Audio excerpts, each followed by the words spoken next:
Hello, नमस्कार बच्चों। आज के इस वीडियो में आपका स्वागत है।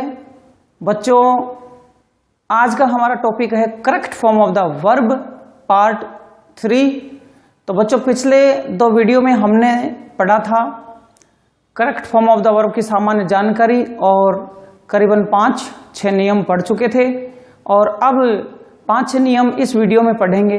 तो सीखिए किस प्रकार से हम correct form of the verb भरें ताकि हमसे कोई गलती ना हो और हमारे प्रत्येक क्वेश्चन एकदम सही हो।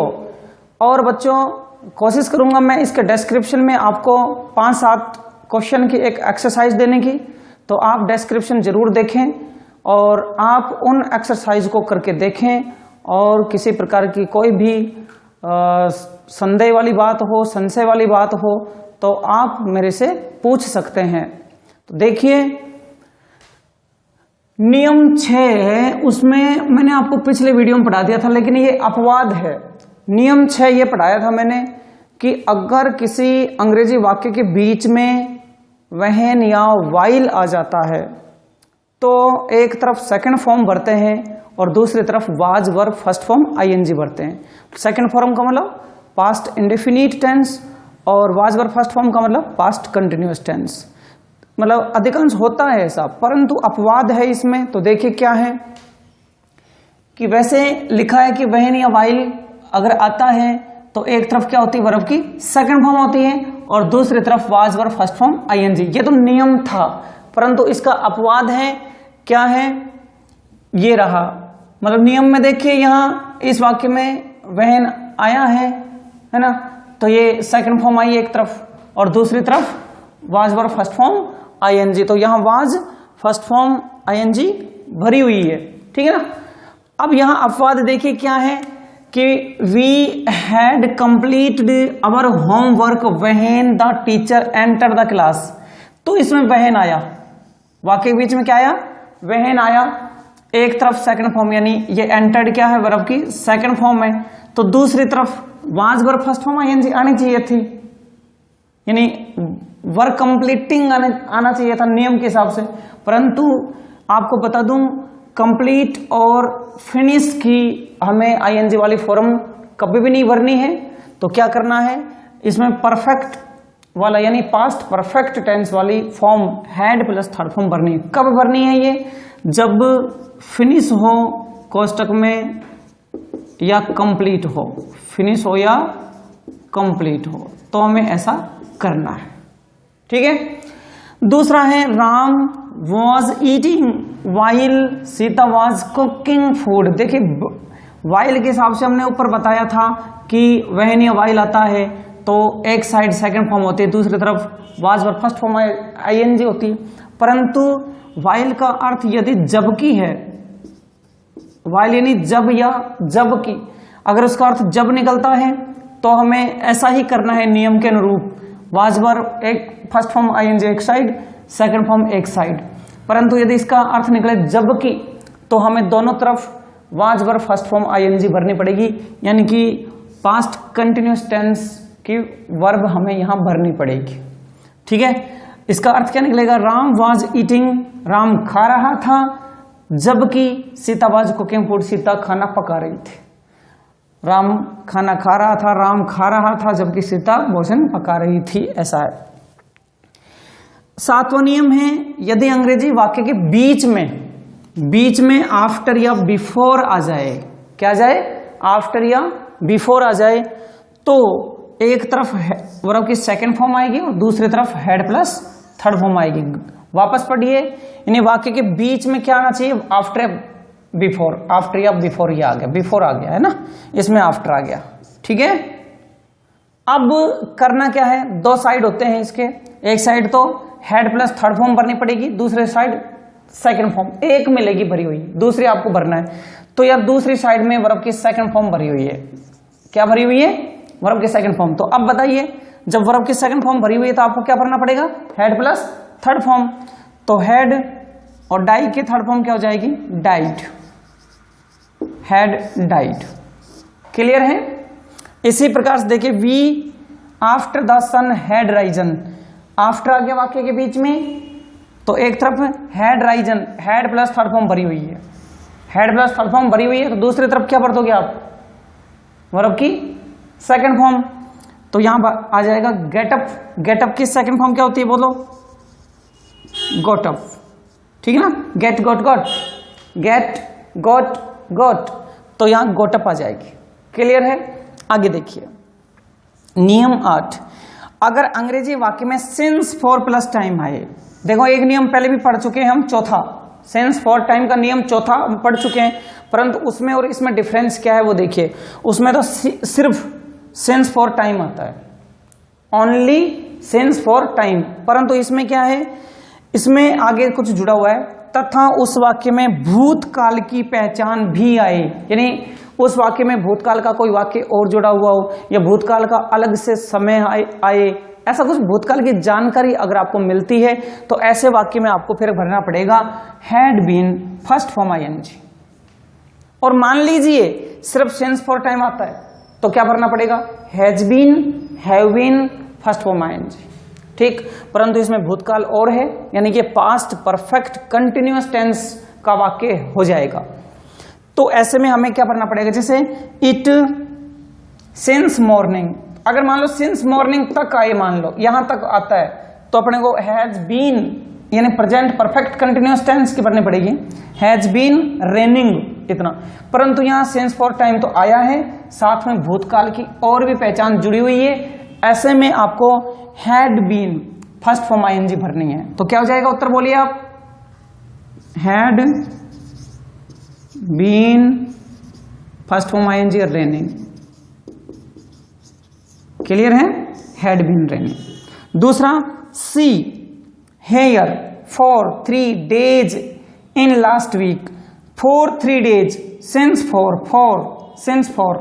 3 days टाइम, ठीक। इन लास्ट वीक भूतकाल की पहचान है, भूतकाल की पहचान है, तो यहां क्या भर दोगे, हैड बीन और लिव की फर्स्ट फॉर्म आईएनजी लिविंग, ये हट जाता है, ठीक है, ध्यान रखें, हैड बीन लिविंग। अगला है, अगर अंग्रेजी वाक्य में टुमारो, टुमारो मतलब क्या होता है, आने वाला कल, टुमारो मीन्स आने वाला कल, या next plus time, next plus time का लो next year, next week, next plus time कोई भी हो, नेक्स्ट बर्थडे, ऐसे, या कोई भविष्य की कोई पहचान है, भविष्य की तारीख, भविष्य की सन वगैरह आ जाए, तो रिक्त स्थान में हमें शैल विल फर्स्ट फॉर्म भरना है।